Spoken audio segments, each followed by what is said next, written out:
buat teman-teman, kalau misal ada waktu luang ya, misalnya liburan itu kan lumayan panjang ya 2 bulan. Kalau bisa dipakai buat asah skill ataupun nambah pengalaman, terus ikutan course-course kayak gitu. Pengalaman magang itu kita bisa buat coba kayak trial gimana sih dunia karir, dunia kerja itu kan beda ya sama perkuliahan, mulai dari budayanya, terus kamu juga bisa belajar tentang budaya perusahaan. Nggak dapat dipungkiri, itu IPK. Karena meskipun kita mau daftar magang ataupun daftar kerja, itu IPK yang paling dilirik, teman-teman. Assalamualaikum warahmatullahi wabarakatuh. Halo, selamat pagi, siang, sore, dan malam Sobat Sigma semua. Nah, Sobat Sigma gimana nih kabarnya? Semoga Sobat Sigma semua dalam keadaan baik dan sehat-sehat ya. Sebelumnya, kenalin aku Tiso. Hai, halo semuanya, perkenalkan aku Risma. Selamat datang di acara spesial milik Himasta ITS, apalagi kalau bukan Hello Alumni. Oke, dan sebagaimana Hello Alumni sebelum-sebelumnya juga, pastinya hari ini kita ada guest star nih, yang mana kita hari ini bakal ngobrol-ngobrol seru sama Mbak Alumni, kebanggaan kita semua ya. Bener banget nih. Jadi di acara Hail Alumni kali ini yang bertemakan From Campus to Career, Navigating the World of Statistics, kita akan mendengarkan cerita dan pengalaman dari masa kuliah hingga dunia kerja dari narasumber kita yang luar biasa ini. Jadi, pastikan Sobat Sigma semua udah siap untuk dapetin banyak inspirasi dan juga manfaat dan informasi-informasi lainnya ya, Sobat Sigma. Bener banget deh, so. Dan kan beberapa lama lagi, karena narasumber juga udah ada di sini nih, kita undang aja bersama-sama, yaitu Mbak Diana Aulia Hakim. Oke, selamat datang Mbak Diana dan selamat pagi. Halo, selamat pagi. Ya, gimana nih kabarnya Mbak Diana hari ini? Ceria banget. Alhamdulillah, minggu pagi ya. Alhamdulillah. Biasanya aku Iya, masih tidur nih. Tapi demi teman. biasanya sibuk Iya. kerja dan mumpung hari ini weekend gitu ya. Oh, Betul. Oke, mungkin sebelum masuk ke obrolan inti kita nih ya Mbak Dayana, aku mau kasih sneak peek dikit nih bahwa Mbak Dayana ini adalah alumni Departemen Statistika ITS angkatan 2020 dan saat ini Mbak Dayana sedang bekerja sebagai Officer Development Program di Bank Syariah Indonesia. Benar kan ya Mbak ya? benar sekali. Oke, nah jadi mungkin biar lebih afdol juga nih, mungkin dari Mbak Dayana bisa nih Mbak buat nyapa teman-teman dikit sambil memperkenalkan diri terlebih dahulu. Oke, ya terima kasih Tiso sama Risma ya buat kesempatannya. Halo semuanya, perkenalkan aku Deana Aulia, biasa dipanggil Deana atau Day, dan aku dari angkatan 2020. Dan Alhamdulillah kemarin waktu 22 September aku baru aja lulus dan sekarang aku udah kerja di BSI. Seperti itu, cerita singkat dari aku. Oke, karena Mbak Diana juga udah kenalan nih. Buat selanjutnya kita langsung aja sambil ngulik-ngulik ke dalam itu sambil ngobrol aja nggak sih Tiso? Ya nggak, Mbaknya setuju kan? Setuju banget. Oke, dari Mbak Diana sendiri udah siap belum sharing-sharing sama teman-teman semua di Hilal ini? Siap dong. Oke. Oke, mungkin buat dari pertanyaan pertama nih Mbak. Mendik Mbaknya kan udah terjun di dunia kerja ya, tapi kita tarik mundur dulu. Dulu sebelum sampai di titik ini nih, gimana perjalanan Mbak Diana dari awal di statistika sampai lulus tuh kayak gimana garis besarnya? Boleh dong Mbak diceritain. Oke, garis besar ya. Mulai dari aku maba dan aku tuh kan angkatan 2020 ya teman-teman. Aku angkatan COVID bisa dibilang. Jadi aku juga mengalami 2 tahun online yang mana dulu itu karena aku asalnya dari Banyuwangi dan lumayan jauh sih dari Surabaya sehingga aku tuh jarang ketemu sama teman-teman yang dari eh, Surabaya sendiri maupun luar gitu. Dan waktu 2 tahun kayak kuliah online, aku sempat bingung sih kayak mau ngapain ya gitu karena emang semua aktivitas itu sangat terbatas seperti itu. Sehingga waktu 2 tahun itu aku fokusnya lebih ke belajar, terus coba ikut lomba-lomba dan apa lagi waktu itu kan masih maba ya. Jadi aku juga sempat kayak ikut UKM, tapi aku UKM-nya itu kan dulu diwajibin kalau angkatanku. Diwajibin ada olahraganya. Aku dulu itu join olahraga UKM basket sama kalau nggak salah tuh badminton, dan itu nggak ada kegiatan sama sekali gitu. Jadi ya udah benar-benar virtual semuanya. Nah, akhirnya setelah COVID mereda gitu, semester 4 kita udah dibolehin untuk kuliah offline. Dan akhirnya ketemu sama teman-teman, mulai dari yang dalam Surabaya, luar Surabaya, ketemu tuh kayak seluruh Indonesia gitu kan. Dan di situ mulai banyak sharing-sharing, terus kuliah bareng, kelas bareng. Nah, dari situ juga aku mulai ikut coba kepanitiaan, mulai dari ILITS, gitu-gitu. Terus aku juga ikut organisasi intra maupun ekstra kampus, di BEM. Terus aku ada kegiatan di luar kampus juga. Terus aku juga ikutan lomba, lomba kayak KTI, terus itu bisnis, seperti itu. Dan eh, targetku sih waktu kuliah itu aku dapat beasiswa, makanya aku juga apply beasiswa. Dan yang gak lupa juga adalah akademik, pokoknya itu nomor satu. Lalu itu udah semester 4, lalu semester 5, semester 6 gitu. Aku ikut coba-coba lagi nih pengalaman baru seperti jadi asdos, terus magang. Karena kan emang asdos di statistika itu ada qualified-nya ya. Harus kalau nggak salah semester 5 gitu. Nah, jadi aku coba-coba waktu itu jadi asdos Prokom selama 2 semester gitu. Bareng sama Bu Adatul. Nah, lalu untuk ngisi waktu luang aku coba pertama kali itu magang waktu liburan semester 5 ke 6 itu di Kementerian Keuangan. Alhamdulillah keterima di Jakarta dan itu magangnya selama kurang lebih 2 bulan.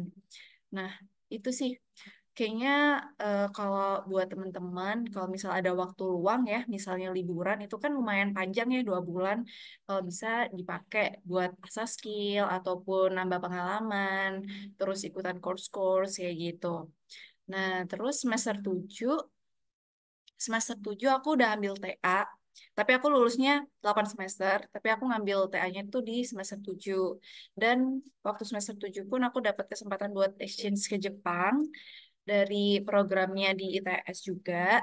Alhamdulillah, yaitu selama kurang lebih 2 minggu sih di Jepang. Nah, habis balik dari Jepang itu udah langsung disuruh ujian TA. Itu waktu Januari 2024. Jadi aku di Jepang sambil ngerjain TA juga, terus balik-balik langsung ujian gitu. Nah, untuk masuk nih ke semester 8 aku fokus magang sih. Jadi TA aku kan udah kelar di semester 7.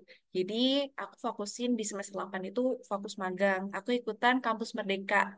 Dan alhamdulillah lolos di Astra. Dan akhirnya habis semester 8 udah deh lulus waktu September kemarin. Seperti itu teman-teman. Wah, keren banget ya. Ternyata Keren eh, banget. udah dijelasin secara jelas gitu ya dari awal sampai akhir kuliahnya Mbak Deana ini. Nah, tadi kan aku eh, juga dengar ya Mbak ya, ada pengalaman Mbak Diana ini udah ikut magang juga, terus abis itu ada exchange ke Jepang juga. Terus kalau boleh tahu dari sekian banyaknya pengalaman Mbak Diana yang udah Mbak Diana jalanin ini, kira-kira kalau misal disuruh pilih pengalaman apa aja selama kuliah Mbak Diana ini yang paling berkesan dan ibaratnya apa yang paling valuable dan bermanfaat gitu di dunia kerja. Untuk di dunia kerja, kalau menurut aku adalah pengalaman magang. Karena pengalaman magang itu kita bisa buat coba kayak trial gimana sih dunia karir, dunia kerja itu kan beda ya sama perkuliahan, mulai dari budayanya, terus kamu juga bisa belajar tentang budaya per perusahaan yang mana beda-beda, yang mulai dari governance itu kayak gimana, startup itu kayak gimana, dan di situ kita nanti kayak nggak culture shock dalam memasuki dunia kerja untuk pertama kali. Nah, selain pengalaman buat biar nggak culture shock. Yang kedua itu networking pastinya teman-teman. Karena sekarang aku merasakan kalau misal cari kerja itu susahnya minta ampun dan banyak banget yang sekarang itu diwajibkan untuk kayak mencantumkan referensi gitu, referensi as networking gitu. Sehingga itu mempermudah banget sih kalau misal teman-teman mau daftar di suatu perusahaan. Nah, yang ketiga di dunia karir itu juga kalau misal teman-teman udah mulai search ya, kayak infoloker, itu diwajibkan punya pengalaman gitu. Nah, pengalamannya itu bisa macam-macam ya, bisa pengalaman kerja ataupun pengalaman magang sebagai kita untuk fresh graduate. Sehingga yang paling membantuku waktu after life campus ini adalah itu sih pengalaman magang.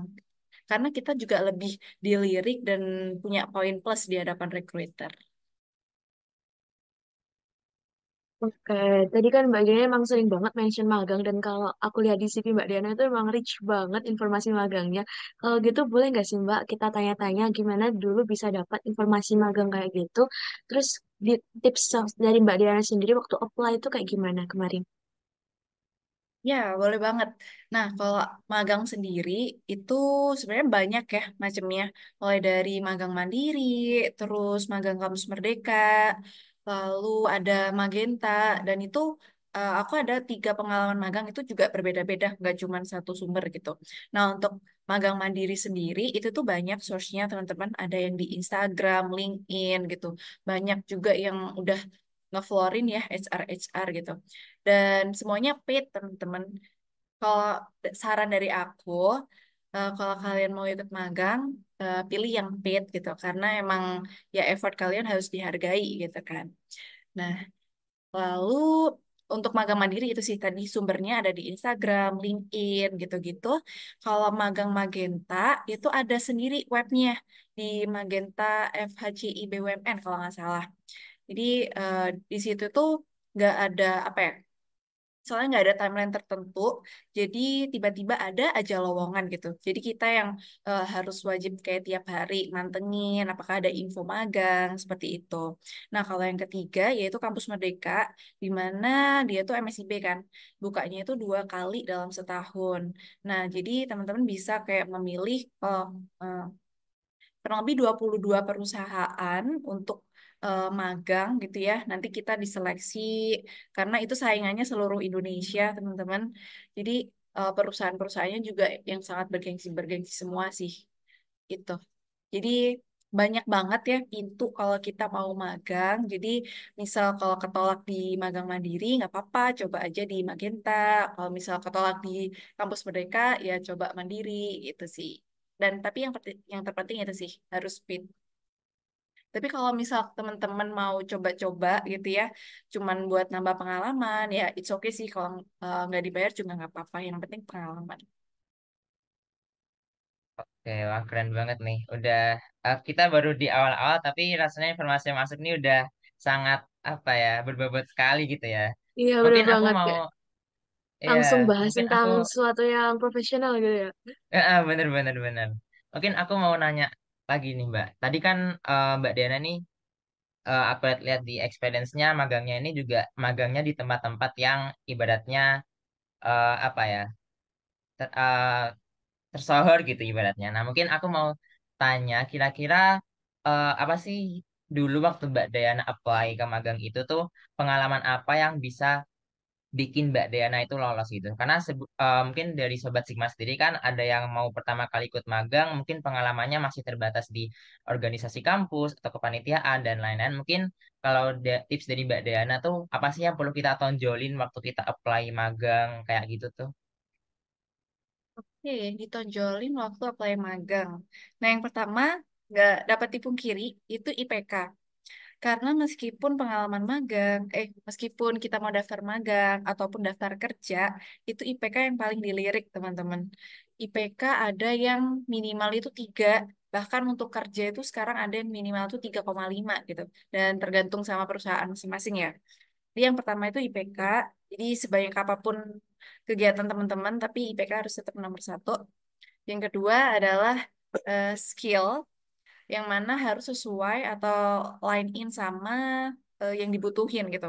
Misal kalau teman-teman mau daftarnya data analyst, coba dilihat lagi kayak apa yang dibutuhin, apa yang digunakan sama perusahaan tersebut gitu, biar kita tuh menjadi kandidat yang paling ditonjolin gitu, yang paling diprioritasin itu skill. Nah, untuk ngasah skill sendiri kan waktu di perkuliahan teman-teman udah diajarin ya berbagai macam tools gitu. Tapi aku melihat bahwa nggak semua tools yang diajarkan waktu di statistika itu digunakan waktu di dunia kerja.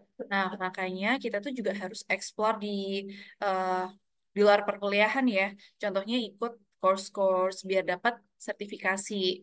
Nah, kemarin waktu aku di Magenta di PT Pelindo Terminal Peti Kemas gitu tuh aku benar ditanyain kayak kamu punya sertifikasi nggak kayak gitu. Dan itu jadi nilai poin plus sendiri sih buat kita gitu. Nah, yang terakhir mungkin ini sih pengalaman organisasi itu juga sangat penting teman-teman. Itu tuh melatih soft skill kita. Meskipun nggak langsung gitu ya eh kayak nggak kelihatan gitu fisiknya, tapi pengalaman organisasi itu benar-benar kayak ngelatih manajerial kita, mulai dari kedisiplinan, terus atur waktu, terus cara kita ngobrol sama orang, karena kan di organisasi kita diwajibkan buat komunikasi sama orang kan, koordinasi. Nah, itu tuh bakalan beda banget ketika kita udah nanti terjun di dunia magang atau di dunia kerja.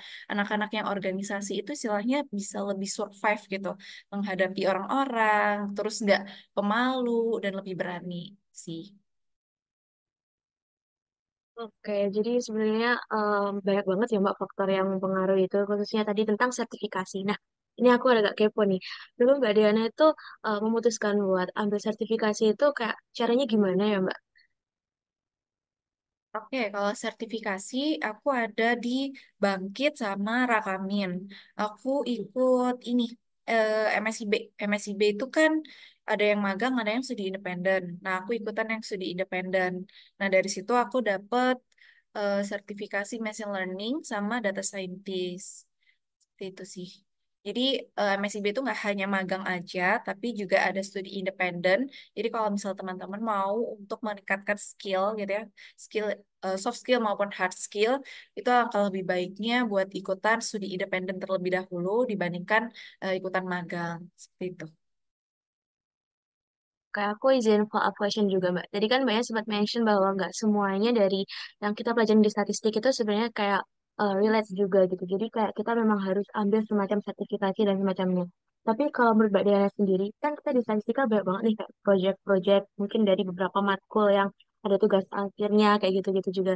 Nah itu dari menurut Mbak Diana sendiri, ada nggak sih yang align dan relate gitu sampai yang Mbak Diana sekarang rasakan saat apply kerja atau semacam sekarang juga saat terjun di dunia kerja gitu? Iya, betul banget. Kalau TA terus project itu tuh aku kemarin ditanyain waktu seleksi ODP tempat kerjaku sekarang. Itu tuh ditanyain kamu TA-nya itu ngapain, inputnya apa, outputnya seperti apa, terus korelasinya itu kayak gimana, tools apa yang kamu pakai, itu tuh benar ditanyain. Jadi itu buat ngetes juga sih kayak TA kalian tuh benar-benar dikerjain sendiri atau kayak joki gitu. Nah, terus selain itu juga ada project-project kan. Aku ikutan beberapa project dari dosen juga. eh itu juga ditanyain gimana inputnya, terus kamu ngapain aja di sana, keterlibatannya kayak gimana. Itu juga nambah apa ya? Nambah skill kalian juga sih. Apalagi kalau projectnya itu kolaborasi sama departemen lain, teman-teman. Kalian jadi bisa nggak belajar cuman statistika aja, tapi juga bisa belajar di departemen lain. Kebetulan aku tuh dulu ikut proyekan vokasi. Vokasi, bentar aku lupa. Oh, teknik sipil. Jadi aku juga ikutan nyobain beberapa tools yang dipakai sama teknik sipil. Tuh. Jadi ya memperbanyak wawasan aja sih. Wah, keren keren. Mungkin eh karena tadi Mbak Dana udah flashback ibaratnya gitu ya ke masa-masa kuliah, ke masa-masa magang. Mungkin buat next question aku pengen lebih ke present time-nya. Jadi kayak kalau dari kerjaan yang Mbak Dana jalani saat ini sebagai ODP di BSI itu seberapa align sih pekerjaan Mbak Dana ini dengan eh project-project ataupun tugas akhir ataupun jurusan statistika sendiri gitu. Mungkin bisa diceritakan Mbak pekerjaan Mbak Diana sekarang ini ngapain aja sih kayak gitu. Ya, jadi sekarang itu FYI dulu, aku masih OJT ya teman-teman. Istilahnya kayak masih training gitu. Nah, untuk pengangkatannya insya Allah nanti di April tahun depan. Nah, untuk sekarang Aku tuh di ODP BSI IT. eh Highlight yaitu IT gitu kan. Aku emang daftar di IT karena ada beberapa divisi-divisi yang memang relate sama statistika. Jadi dulu tuh aku mikirnya IT, wah pasti ngoding nih. Nah, ternyata kalau di bank itu tuh enggak, teman-teman. Jadi suatu bank itu tuh pasti ada IT-nya. Nah, IT-nya sendiri itu kayak nggak cuma tentang ngoding, tapi juga terbagi jadi berbagai macam. Nah, salah satu divisinya itu ada yang bagian data management. Nah, itu relate banget sama statistika kan. Itu kita pakainya kayak SQL, teman-teman pasti udah sering denger ya SQL, terus Python, kayak gitu-gitu. Jadi kenapa aku ngambil di ODP IT ini karena memang tujuanku ke sana nanti fokusnya yaitu ke eh, bagian data manajemennya seperti itu sih. Dan relate-nya tuh kayak gimana sih? Karena waktu di divisi data manajemen itu, kita kan benar-benar ngolah data nih, ngolah datanya bank seluruh Indonesia, yang tugasnya itu nanti banyak teman-teman. Ada yang jadi data analis, buat ngelihat prospek ke depannya itu kayak apa, ataupun menganalisis kenapa suatu kejadian ini terjadi dari data data historis, seperti itu. Terus ada juga yang buat dashboard, pakai Power BI. Nah, kalau teman-teman mau belajar tentang dashboard, aku saranin pakai Power BI karena untuk perusahaan-perusahaan sekarang sih menurut aku dia pakainya Power BI ya. Tuh, Power BI. Terus SQL juga menurut aku sangat ditingkatkan sih. Itu sih kayaknya kerelatannya. Jadi kalau bisa dibilang kenapa sih mau daftar di PIT gitu kan nggak ada statistika-statistikanya gitu. Tapi ya ternyata salah gitu. Bank itu juga ada divisi yang sangat inline sama statistika. Itu nanti tujuannya mungkin jadi data analitik atau jadi data scientist seperti itu sih. Jadi nggak jauh-jauh sih dari statistika. Oke, oke. Jadi kalau secara hard skill statistikanya ini emang kepake lah ya Mbak ya di dunia Iya, kerjanya. alhamdulillah kepake sih. Dan ini sih Oke. kalau statistika kan diajarin kayak Python, SQL gitu. Nah, yang mana untuk teman-temanku di sekarang yang ODP IT itu nggak semuanya bisa Python, SQL gitu. Jadi ini tuh poin plus banget sih buat kalau teman-teman mau daftar di ODP IT, tapi menjurusnya ke data management. Seperti itu. Oh, wah, wah, keren, keren. Mungkin eh jadi insight juga buat kita ya. Jadi ada referensi nih. Oh, berarti ada inceran posisi yang ibaratnya mungkin saingan-saingan kita kita bisa lebih unggul dari mereka gitu ibaratnya ya. Oh, betul-betul.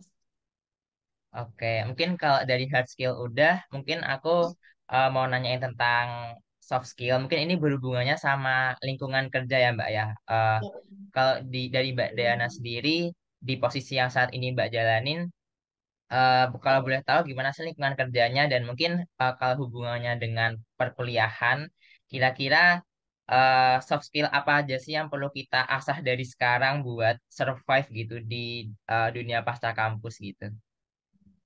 Ya, soft skill ya. Kalau menurut aku, yang pertama itu adaptasi. Karena dimanapun kita teman-teman berada, pasti adaptasi itu yang paling utama ya. Gimana kita bisa survive, menghadapi orang-orangnya, lingkungannya. Kalau orang-orangnya, ketika kita masuk ke suatu perusahaan, itu kan nggak punya, pastinya kayak berbeda-beda pandangan ya.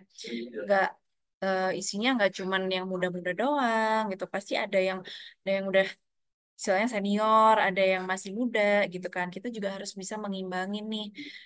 Nggak bisa maksain yang muda harus ikut yang senior gitu kan. Emang kapabilitasnya beda. Yang tua juga nggak bisa ngikutin yang muda gitu itu juga nggak bisa. Jadi kita harus yang bisa benar-benar adaptasi. Terus yang kedua adalah fast learner sih. Ketika kita masuk ke suatu perusahaan, alangkah lebih baiknya kita itu ya udah bisa apa ya, bisa belajar cepat tentang apa yang kita pelajari di sana gitu. Jangan kayak nunggu disuruh, tapi kita juga harus inisiatif gitu ya, buat cari tahu, cari informasinya. Terus kalau nggak bisa itu juga nanya, jangan diem aja seperti itu. Yang ketiga adalah mungkin komunikasi ya, karena komunikasi itu penting. Eh, kita dimanapun berada itu kan pasti kayak butuh komunikasi ya. Koordinasi, terus tentang kayak misal mau nanya-nanya tugas itu kan pasti butuh komunikasi. Jadi saranku sih kalau mulai dari sekarang teman-teman tingkatin ya skill komunikasi biar nanti itu di dunia kerja nggak kayak malu-malu, nggak takut, dan lebih percaya diri. Karena emang percaya diri tuh kayak bisa lebih meningkatkan apa ya kepedean kita, terus kayak vibes kita itu juga bakalan beda gitu. Banget. Karena Mbak Diana nggak bisa diragukan lagi. Soalnya pengalaman waktu di kampusnya juga udah oke banget ya Mbak Diana. Karena aku juga tarik mundur lagi, menilik Mbak Diana tadi juga mention bahwa Mbak Diana kan juga pernah ambil sertifikasi. Terus di era teknologi saat ini menurutku udah banyak banget ya semacam bootcamp atau semacamnya yang bisa diambil oleh orang umum gitu, orang yang bukan statistikan sebelumnya. Jadi menurut Mbak Diana sendiri, apalagi setelah lihat di dunia kerja yang Mbak Diana tempuh sekarang, segimana sih prospek karir di bidang statistika ini masih ada untuk kedepannya? Secara orang-orang tuh bisa juga ambil sertifikasi atau bootcamp juga gitu. Mm-mm, betul banget. Bootcamp kan sekarang udah kayak dijual di pasaran bebas gitu ya. Ada yang 2 minggu jadi data scientist gitu. Nah, tapi balik lagi teman-teman, kayak yang instan nggak mungkin bisa ngalahin yang eh, belajar selama 4 tahun gitu. Itu tuh bakal kelihatan banget kok. Mulai dari cara pemikiran kita, anak statistika itu beda gitu loh. Dibandingkan sama orang-orang yang istilahnya kayak bootcamp cuma 2 minggu gitu. Itu pertama dari pola pikirnya gitu. Kita tuh lebih tertata gitu. Kayak statistika kan orang-orang statistika itu kayak apa ya?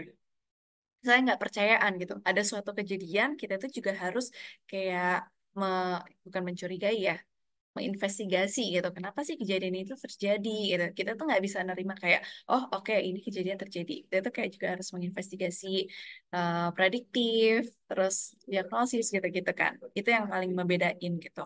Nah, buat nextnya, data analitik itu sangat diperlukan sih teman-teman. Apalagi lulusan statistika. Dulu aku sempat minder sih, kayak statistika nanti lulusannya jadi apa ya gitu. Dan pesaingnya juga banyak banget karena emang dari TI, terus sistem informasi, mereka tuh juga belajar tentang statistik, tentang data analitik gitu. Yang mana itu juga nanti kayaknya bakalan nambahin pesaing kita gitu. Tapi balik lagi gitu, statistika itu tuh beda gitu secara pemikiran, secara soft skills itu sih yang menjadi privilege buat anak statistika. Nah, kalau misal teman-teman itu nanti kayak ragu gitu ya, apakah di 2030 loker buat data analitik itu berkurang? Tenang aja teman-teman, nggak kok semua perusahaan sekarang itu lagi butuh-butuhnya data analitik gitu. Karena data is power ya sekarang kalau orang bilang. Jadi tenang aja, kayaknya bakalan terbuka banget untuk apa ya? Untuk info loker untuk statistika khususnya di data analitik. Oke, iya sih Mbak. Aku sebenarnya juga kadang-kala kayak merasa nanti gimana ya, apakah masih ada? Tapi banyak banget omongan-omongan di luar sana kayak pasti ada karena data itu bakal dibutuhin gitu. Kayak gitu. Jadi ya semoga masih tetap gitu. Oke, mungkin aku lanjut ke next question ya Mbak.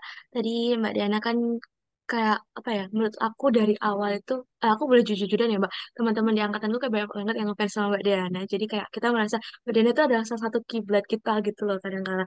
Tapi aku juga kepo, Mbak Diana itu ada nggak sih semacam sosok yang menginspirasi atau mentor yang dulunya membawa Mbak Diana sampai merasa aku juga mungkin harus bisa berkiprah sama kayak Mas Mbak ini nih karena tuh kayak keren banget gitu. Atau apa sih yang memotivasi Mbak Diana sampai di titik ini? Wow, yang memotivasi ya. Hmm, kalau role model gitu ya, sebenarnya aku nggak terpacu sama satu role model gitu. Kayak banyak banget.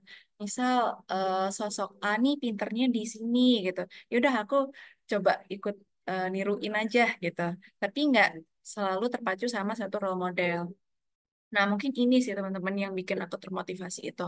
Dulu ketika aku maba, aku masih awal-awal ya, itu tuh aku ngelis semua kayak istilahnya dream listku selama aku kuliah gitu, apa aja yang harus aku achieve.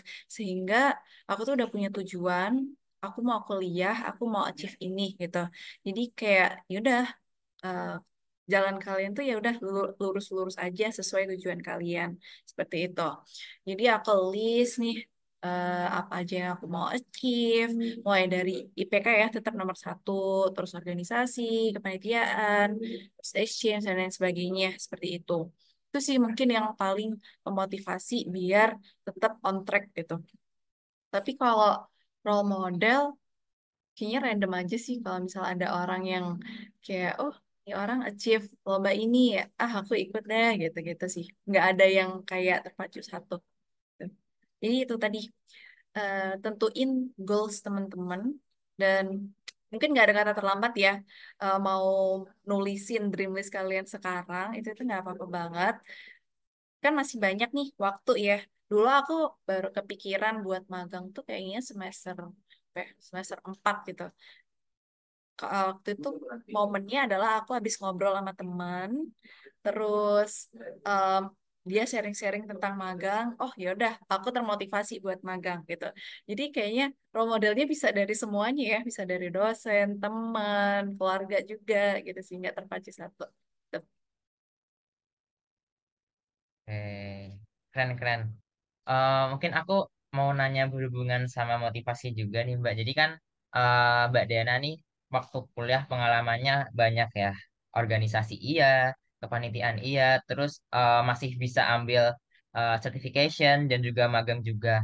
Sementara kegiatan perkuliahan di statistika sendiri itu jujur menurutku sendiri udah padat gitu ibaratnya banyak tugas, belum lagi kalau dikasih tugas-tugas dan lain-lainnya. Cara Mbak Diana bisa tetap stay on track dan dapetin semua achievement yang Mbak Diana dapetin sekarang tuh gimana sih Mbak? Mungkin ke time managementnya atau stress manajemennya gitu. Mm-mm. Yang terpenting adalah tahu kapasitas diri sih teman-teman. Kayak tahu kapan berhenti dan tahu kapan memulai, istilahnya seperti itu. Kalau misal sekarang teman-teman udah semester 7 gitu ya, kan emang fokusnya ke karir gitu. Ya udah, kuranginlah hal-hal yang kurang menunjang untuk dunia karir gitu. Misal kalau teman-teman masih disibukkan untuk kayak acara kepanitiaan, itu kan untuk semester 7 mungkin istilahnya kurang apa ya, kurang berimpact gitu, sehingga teman-teman ya udahlah bisa kurangin aktivitas-aktivitas yang eh, mungkin udah saatnya untuk ditinggalkan seperti itu. Yang pertama tahu kapasitas diri, kedua mungkin kurangin rasa nggak enakan ya teman-teman, karena karena ketika kalian tuh jadi nggak enakan, kayak rasanya tuh semua harus dikerjakan gitu. Jadi kalian nggak bisa bilang stop gitu kan. Sehingga itu tadi kurangin rasa nggak enakan, bisa belajar buat eh, ngomong no dan ngomong stop seperti itu. Nah untuk time managementnya, dulu sih aku pakai ini sih, pakai journaling tiap hari. Aku tuh suka banget buat journaling, nulisin apa aja yang akan aku lakukan besok gitu tuh. Biar istilahnya tiap hari itu ada goals yang aku capai dan aku bisa nge-tracking apakah aku itu udah mencapai itu semua seperti itu. Jadi biar tiap harinya itu ada progres. Oke, oke. Mungkin aku mau follow up dikit juga terkait yang, berarti kan Mbak Diana ini tipe orang yang planner gitu ibaratnya ya, kayak perencana gitu. Nah, misal nih waktu kita ngeplan sesuatu, ternyata sesuatu itu tuh mungkin ini problem semua planner gitu ya, kayak nggak berjalan sesuai rencana kita gitu. Kan kadang mungkin ada beberapa orang yang habis kayak gitu tuh lost motivation, demot dan semacamnya. Kalau dari Mbak Diana sendiri buat mengatasi hal-hal kayak gitu tuh gimana Mbak? Betul banget, sampai sekarang pun ketika aku ngerencanain sesuatu gitu ya, pasti ada aja jadian gitu. Tapi ya it's okay gitu. Namanya kan juga hidup dinamis gitu ya. Ada yang berjalan sesuai rencana, ada yang enggak gitu. Tapi ya it's okay. Selagi itu nggak mengganggu ataupun nggak berimpact besar, ya udah lakuin aja gitu. Nah, kalau ketika aku demot ya, demot tuh aku realize kalau penyebabnya tuh banyak ya teman-teman, bisa aja dari diri kita, dari internal maupun eksternal gitu. Nah kalau internal sih, eh, ketika aku demot kayaknya aku lebih banyak istirahat. Terus kayak self reward itu tuh penting banget buat apa ya, numbuhin rasa semangat kita lagi gitu.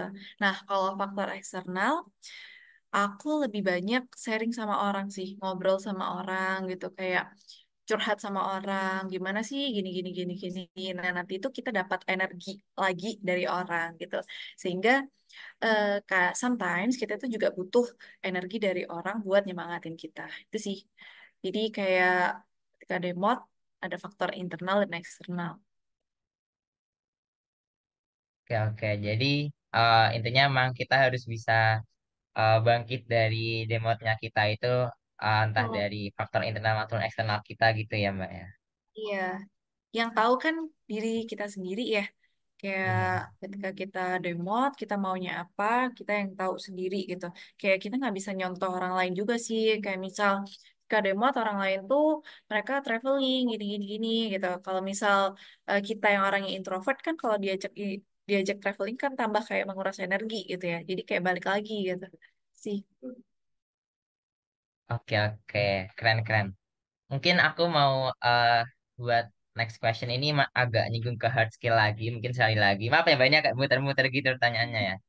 Santai. eh Mungkin ada nggak Mbak kayak Mbak Diana kan sekarang udah di dunia kerja pasca kampus gitu. Ada nggak Mbak hal yang kayak istilahnya Mbak Diana sesalin gitu. Ah, harusnya aku belajar ini waktu kuliah gitu. Ada nggak Mbak kira-kira? Wow. eh Sebentar. Ada sih. Kayaknya ada. Itu tuh tentang ini, tentang SQL teman-teman.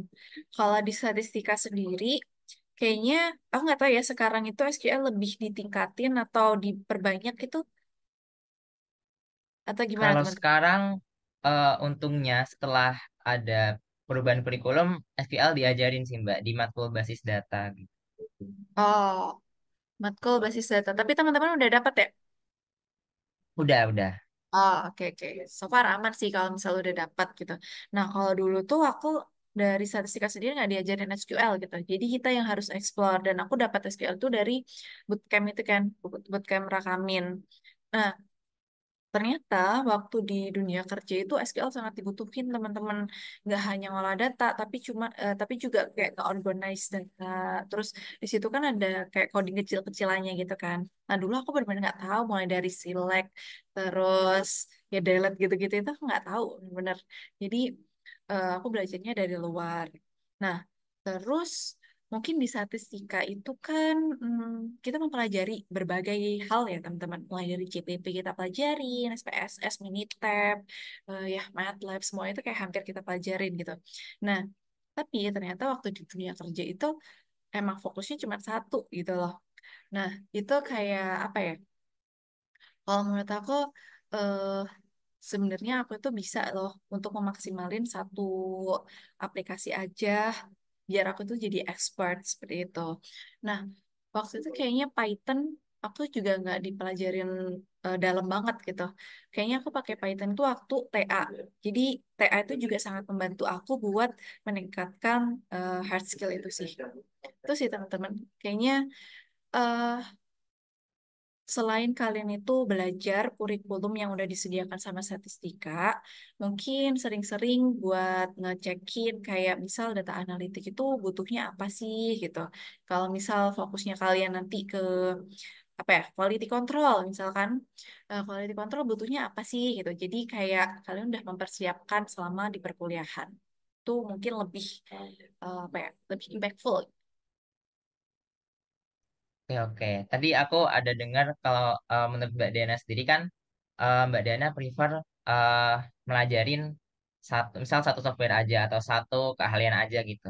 Kalau dari pengamatan Mbak Diana sendiri untuk role data scientist, data analyst gitu-gitu, better buat mahasiswa statistika ini kan emang ya waktu kuliah kan kita belajar banyak ya.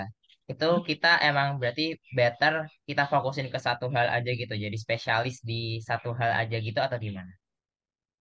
Ya, sebenarnya buat belajar semuanya itu nggak apa-apa, teman-teman.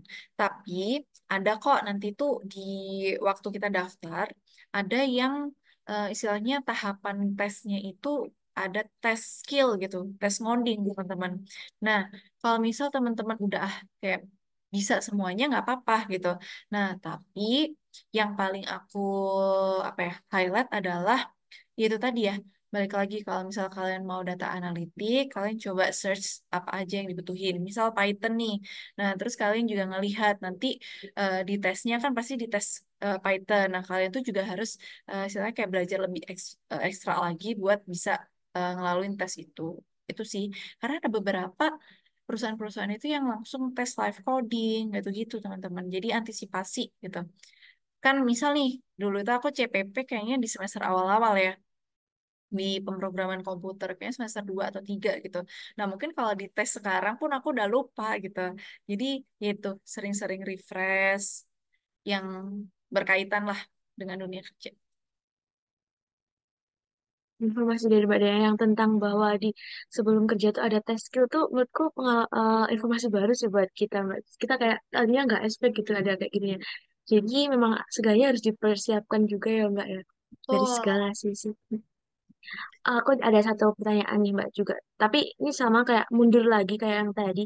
Buat Mbak Diana sendiri yang dari pengalaman magang itu seberapa align sih sama job yang Mbak Diana ambil sekarang? Apakah em, berbagai pengalaman magang itu bakal support dari pekerjaan yang Mbak Diana ambil sekarang dari sisi kompetensinya? Oke, align banget sih. Karena dulu pengalaman magangku itu kan di data analitik, terus reporting, monitoring, sama bentar. Oh, data management. Jadi benar-benar inline sama apa yang aku tuju nantinya di ODP IT ini. Tapi nggak menutup kemungkinan teman-teman, karena di sini kan kita juga diajarin lagi ya ketika masuk ODP, nanti itu kayak kita ada kelas buat belajar sesuai sama apa yang kita harapkan gitu kan. Nah, misal nih di eh, BSI sendiri, selain ada data management, ada banyak kan, ada 9 departemen lagi yang bisa kita tuju gitu. Nah, kalau kita misal nih dari statistika, tapi maunya misal belajar tentang development, tentang bikin aplikasi gitu, itu sangat terbuka gitu teman-teman. Kalau misal kita mau masuk ke sana, seperti itu sih. Jadi kayak nggak menutup kemungkinan kalau misal nanti teman-teman itu istilahnya apa ya? Nyebrang dari jurusan yang kalian tempuh sekarang. It's okay gitu. Ya. Mungkin les dari aku nih Mbak, aku ada suatu pertimbangan, pertanyaan yang buat Mbak Dana milih. Buat Mbak Dana prefer untuk dari awal kita fokus misal dari arah magangnya nih, misal langsung apa ya, katakanlah quality control terus dan nanti biar waktu apply kerja itu bakal fokus di quality control itu, atau lebih baik kita maksimalin kesempatan itu buat ambil segala macam bidang untuk nge-reach in pengalaman kita di sana gitu. Buat Mbak Dana yang mana? Prefer mana? Iya, kalau menurut aku balik lagi ya ke masing-masing orang dan tergantung sama tujuan orang tersebut. Nah, kalau misal kamu udah nentuin nih, kayak tujuanku after kuliah, aku tuh pengen berkarir menjadi data analitik, misal gitu. Ya udah kamu persiapin nih karir-karir, misal pengalaman magang mulai dari data analitik, pokoknya yang relate gitu. Nah, tapi kalau misal teman-teman kayak nanti after kampus, ya udahlah dimanapun aku kerja, dimanapun perusahaannya, yang penting aku kerja itu tuh ya udah eh, kalian kayak bebas aja explore gitu. Jadi tergantung orang sih.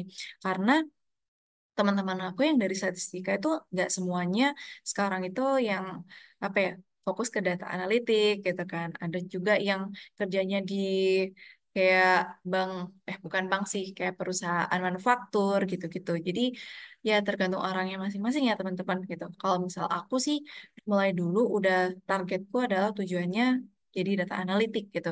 Sehingga aku mulai dulu juga ikutannya data analitik. Oke, mungkin aku mau follow up question lagi. Tadi kan kita udah ngomongin kayak step-step gitulah ya bahasanya. Kalau dari posisi Mbak Diana sekarang saat ini pun eh, step-step opreknya kemarin itu gimana sih Mbak? Misalnya kayak tahap-tahapannya itu ada apa aja sih? Apakah ada tes interview juga selain tes skill tadi? Mungkin bisa diceritain dikit Mbak. Iya, betul. Ada 7 tahapan, teman-teman. untuk kerja itu. Kalau misal magang paling cuman kayak administrasi, terus wawancara, udah lolos gitu kan. Nah, tapi kalau kerja itu benar-benar panjang banget dan biasanya tuh lama gitu. Nah, problemnya sekarang, ini aku cerita dulu ya. Problemnya sekarang adalah teman-teman itu banyak yang nggak konsisten dan udah demot duluan gitu. Karena emang nunggu yang lama, terus di ghosting HR gitu-gitu. Itu benar-benar kerasa sih, teman-teman. Nah, jadi eh, tips dari aku adalah konsisten is the key. Terus untuk tahapannya itu dulu aku mulai dari tahapan administrasi. Kita disuruh ngisi form banyak banget. Nah ini juga problemnya adalah teman-teman itu juga sering banget buat males gitu ya isi form gitu. Karena memang beda platform, beda form dan itu tuh panjang-panjang banget kan isinya. Itu juga yang bikin kita malas. Nah terus habis administrasi yang kedua itu ada seleksi interview. Interview psikot bentar. Interview psikolog. Interview psikolog selama 45 menit itu benar-benar digali tentang skill kita, mulai dari pengalaman organisasi, itu tuh kamu ngapain, role-nya apa, terus impact-nya apa, terus kayak kesulitannya itu apa, gitu. Setelah itu ada LGD. LGD itu kayak leaderless focus group discussion lah, leaderless group discussion gitu, dimana kita itu disatuin buat nyelesain suatu case kayak gitu. Itu terdiri dari kurang lebih 7 orang gitu di dalam satu room. Habis LGD ada tes psikotes. Tes psikotes buat ngelihat kalian itu nanti kayak minatnya kemana, terus orang ini kayak gimana kepribadian. Nah, habis tadi udah berapa nih? 4 ya. Habis 4, terus diinfoin buat tes skill IT. Nah, tes skill IT-nya sendiri, teman-teman, nggak terpacu sama misal kamu dari jurusan statistika, nanti yang diajarkan atau yang diujikan itu tuh statistika doang, itu tuh nggak, teman-teman. Ada 10 subtes, yang mana subtesnya itu ada yang tentang cloud, tentang infrastruktur IT, tentang development, gitu-gitu. Jadi kita harus belajar semuanya untuk nyelesain itu. Ada live codingnya juga. Habis tes IT, lanjut ke ini interview, bentar, interview user. Interview user itu untuk eh, group head, teman-teman. Itu kurang lebih 30 menit kita ditanyain seputar TA, lalu skill-skill kalian yang dipakai waktu perkuliahan itu seperti apa gitu. Habis interview user, lanjut ke interview direksi. Itu tuh cuman bentaran doang, kayak cuman nge-screening sekilas tentang kita. Terus habis interview direksi, udah dinyatakan lolos untuk MCU, medical check up. Itu tuh benar-benar harus fit, teman-teman. Nah, baru dinyatakan lolos. Nah, tadi kan mungkin teman-teman bingung ya, kenapa ada 3 sih interviewnya gitu, macam-macam gitu. Ada interview psikolog, ada interview user, sampai interview direksi gitu. Nah, 3 orang ini juga tujuannya beda-beda, teman-teman. Kalau psikolog buat ngelihat kepribadiannya kita. Nah, kalau interview user atau interview group head itu buat ngelihat skill kita. Nah, kalau interview direksi itu tuh ngelihat kecocokan kita sama perusahaan itu kayak apa gitu. Mulai dari budaya kerjanya, terus orangnya ini kayaknya sesuai nggak sih sama tujuannya perusahaan ini gitu, gitu sih. Jadi ada ya panjang ya tujuan gitu. Aku baru tahu jujur ternyata proses rekrutmen kalau di dunia kerja tuh sepanjang itu gitu ya. Iya, tapi nggak cuman mungkin beda-beda ya per perusahaan, teman-teman. Mm-mm. Ada yang cuma langsung interview udah tuh. Ada yang pakai tes-tes gitu. Oh iya, untuk dunia kerja sendiri kan banyak ya teman-teman. Info loker itu ada yang MT, manajemen trainee, terus ada yang ODP kayak aku, Officer Development Program, ada yang kerja kontrak gitu kan. Jadi banyak banget dan apa ya, tiap tipe itu juga beda-beda untuk rekrutmennya. Jadi mungkin aku yang ODP itu panjang, mungkin yang kayak pegawai kontrak itu lebih dikit gitu. Jadi tergantung teman-teman. Oke, tadi aku ada highlight satu statement dari Mbak Diana yang ngomong konsistensi is the key gitu ya. Itu mungkin aku mau cross check aja. Itu berarti apakah misal kita lagi apply suatu posisi, kita membatasi diri untuk nggak apply posisi lain di loker lain gitu atau gimana Mbak maksudnya? Ya, ya aku di mana-mana tuh selalu bilang konsisten is the key gitu. Konsisten di sini yang aku bilang adalah misal kalau kita mau terjun ke dunia kerja gitu ya teman-teman, it's okay buat gagal gitu. Karena memang aku dulu juga apply di berbagai perusahaan. Kayak misal apply 100 loker, cuman 5 yang keambil atau 5 yang cuman sampai interview itu tuh udah biasa gitu teman-teman. Nah, problemnya adalah itu tadi ya aku udah bilang misal teman-teman sekarang itu ya itu demot duluan, terus males duluan, terus capek duluan gitu. Itu yang bikin kayak saya putus asa gitu. Nah, makanya aku bilang konsisten is the key.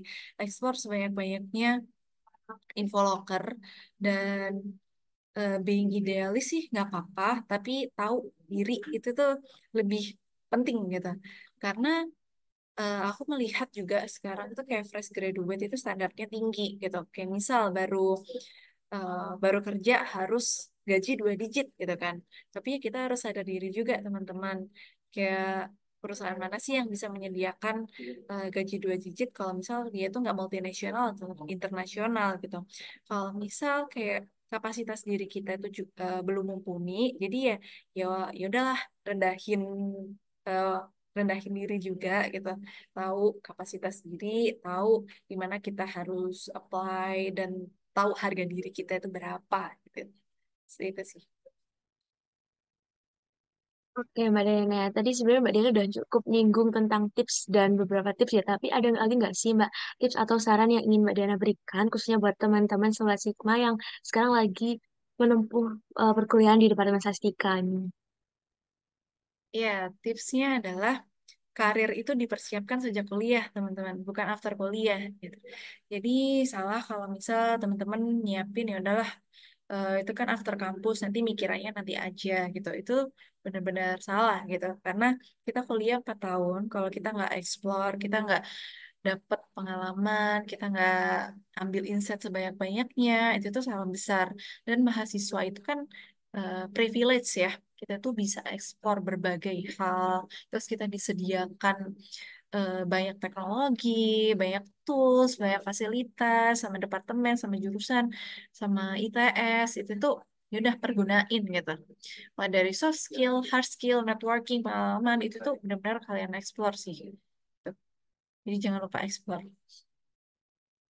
Mbak Dena buat menutup sesi kali ini karena sudah cukup banyak banget ya informasi yang kita dapat. Nanti insya Allah akan ada diskusi selanjutnya dari teman-teman barangkali ada yang tanya. Tapi aku mau tanya nih closing statement dari Mbak Diana setelah sesi diskusi kita hari ini ada nggak sih Mbak? Wah, closing statement ya. Hmm, semangat teman-teman. Aku highlight lagi ya, karir itu dipersiapkan sejak kuliah, bukan after kuliah. Dan perbanyak networking, apalagi selalu get in touch sama alumni-alumni. Alumni-alumni statistika itu keren-keren semua, teman-teman. Jadi jangan ragu buat kayak nge-reach up mereka, kayak misal tanya-tanya seputar pengalamannya atau info lokernya ada nggak Kak? Gitu. Itu sangat terbuka ya. So far sih aku kalau tanya-tanya ke alumni-alumni kayaknya sangat terbuka sekali. Dan itu jangan malu-malu dan jangan terlalu idealis dan muluk-muluk nanti kalau misal cari kerjaan ya teman-teman istilahnya juga harus pertimbangin dan tahu kapasitas sendiri. Nah karena itu eh, kuliah itu adalah jalan yang tepat buat level up diri kalian. Jadi semangat.